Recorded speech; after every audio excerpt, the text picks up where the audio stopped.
नमस्कार। आपके अपने YouTube चैनल समय की पुकार में मैं ओम कसारा आप सभी दर्शक बंधुओं का हार्दिक स्वागत और अभिनंदन करता हूं। कहने को तो अपना हिंदुस्तान कृषि प्रधान देश है, लेकिन इस बात में कोई अतिशयोक्ति नहीं है कि देश की अर्थव्यवस्था को संचालित करने में महत्वपूर्ण भूमिका निभाने वाले किसान का कोई सगा नहीं है, सिवाय नीचे धरती और ऊपर आसमान के। किसान से कभी राम रूठ जाता है तो सूखा पड़ने या बाढ़ आ जाने से फसल तबाह हो जाती है, और जब राज मुंह फेर लेता है तो उसे फसल की लागत कीमत भी नहीं मिलती। इस बार दोनों ठीक हैं तो कोरोना हमारे किसानों का जानी दुश्मन बन बैठा है। संपूर्ण भीलवाड़ा जिले के कई गांवों के किसान महीनों पूर्व मेजा बांध के पेटे में स्थित इस हजारों बीघा जमीन पर यह आस लेकर खेती करने आए थे कि इस साल बारिश अच्छी हुई है तो फसल भी शानदार ही होगी। बम्पर पैदावार होने से किसानों की अच्छी फसल की कामना तो पूरी हो गई, लेकिन कोरोना संक्रमण के चलते जब लॉकडाउन लागू हो गया तो कोई व्यापारी फसल खरीदने के लिए मेजा बांध के पेटे तक नहीं आया, जिसके दुष्परिणाम स्वरूप फसल खेत की मेड़ पर ही सड़ रही है। भूले भटके आसपास के गांवों के कोई छुटकर व्यापारी खेत तक आ भी जाते हैं तो वो मारे किसान की मजबूरी के फसल के पैसे पूरे नहीं देते। खेती में तो कहीं नहीं मिल रहा साहब। अच्छा 10 किला का 100 रुपया भी मिल नहीं पा रहा।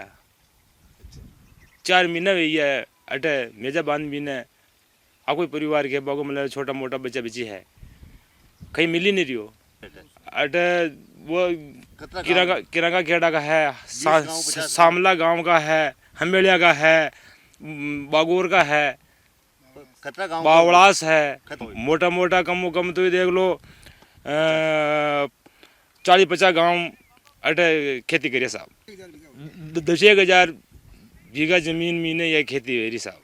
मेजा बांध के पेटे में जितने भी किसान बाहर से आए हैं उन्होंने ऊंची ब्याज दरों पर साहूकार से जो पैसा उधार लिया उससे 10 से 25 हजार रुपए तक का बीज खरीदा, 10-11 हजार रुपए बीघा में जमीन लीज पर ली और जब भी जरूरत पड़ी हजारों रुपए का डीजल खरीद कर खेतों की पिलाई की। उम्मीद थी कि यहाँ के खरबूजा, तरबूज, करेले, काचरे, लौकी, तरोई, आल और ककड़ी बिकने के लिए हमेशा की भांति महानगरों में जाएंगे और उससे जो पैसा आएगा उससे कर्जा भी चुका देंगे और थोड़ा बहुत बचेगा उससे बच्चे बच्ची की शादियां कर देंगे। परंतु हाय रे लॉकडाउन, ये बीच में ऐसा आया कि सारी मेहनत धूल धूसरित हो गई।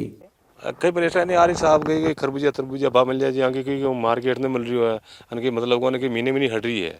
तो कारण कि लॉकडाउन का शाप इन का मंडी का महीने जटे जाओ जितनी के मतलब कि बाढ़ तक व्यापारी आ रही होने जी हमारी यो अटे कोटी हट रही हो पड़ रही हो अन्य की शान के बाबा यो अटे कटी यू हट रही हो उनकी परिपेटी मिल ही नहीं रही है। बीज तो आधे लोग 20-25 हजार रुपये किलो सर। अब 1000 रुपये लगान 25,000 रुपया किलो तो बीज महीने की 25,000 रुपया किलो का बीज लगाया थी तो सड़ रही है। और की सर ये केवल आपके सामने उनकी फांग मिली है आइडा साइडा। तो सरकार कही चाह के मान लो कही भाई मंडिया ने खोलो और की मंडिया खोले तो केवल थोड़ी जी का उधार ले जी का पीछे तो देवा दीजिए मार देवा गई है। ऐसे गंभीर हालात में यदि प्रशासन व सरकार ने इन पर ध्यान नहीं दिया तो खरा कमाने और खोटा खाने वाले अपने ये किसान कोरोना से भले ही बच जाएं, लेकिन कर्ज के बोझ से जरूर मारे जाएंगे। इस बीच भारतीय जनता पार्टी की जिला इकाई ने कलेक्टर राजेंद्र भट्ट को 11 सूत्रीय मांग पत्र सौंपकर गेहूं व सरसों की खरीद तुरंत प्रारंभ करने की मांग की है।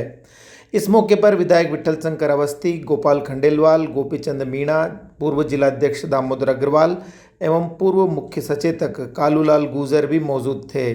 पुलिस कर्मियों पर जो हमले हुए हैं, उनके साथ अभद्रता हुई है, उनके साथ इस बात को लेकर हमने घटना की निंदा करते हुए समय पर कार्रवाई हो, निष्पक्षता के साथ कार्रवाई हो, कठोर कार्रवाई हो और मेडिकल और पुलिस कर्मियों का मनोबल बना रहे, इसके लिए भी निवेदन किया है। इसी के साथ में इलेक्ट्रीशियन, प्लम्बर, मोबाइल सहित आवश्यक जरूरी कार्य के लिए जो सेवाएं हैं उन लोगों को भी परमिशन मिले, उनको पास मिले ताकि जनता परेशान नहीं हो। जिले के अंदर कुछ अधिकारी भी पार्शलिटी कर रहे हैं और समय पर काम नहीं कर रहे हैं, तो निष्पक्षता के काम हो।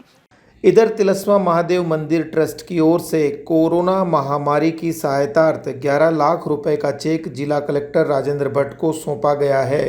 ट्रस्ट के संरक्षक कन्हैयालाल धाकड़ ने बताया कि 6 लाख रुपए मुख्यमंत्री राहत कोष के लिए, जबकि 5 लाख रुपए भीलवाड़ा जिले के लोगों की कोरोना जांच बाबत किट खरीदने के लिए प्रदान किए गए हैं। और अब अंत में प्रसिद्ध कार्टूनिस्ट केजी कदम ने 3 मई को लॉकडाउन खुलने की आहट के बीच पति पत्नी में चल रहे संवाद को अपनी विधा में कुछ यूं व्यक्त किया है।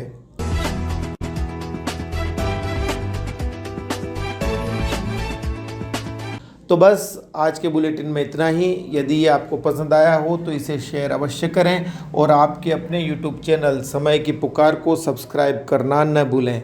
धन्यवाद। जय हिंद, जय भारत।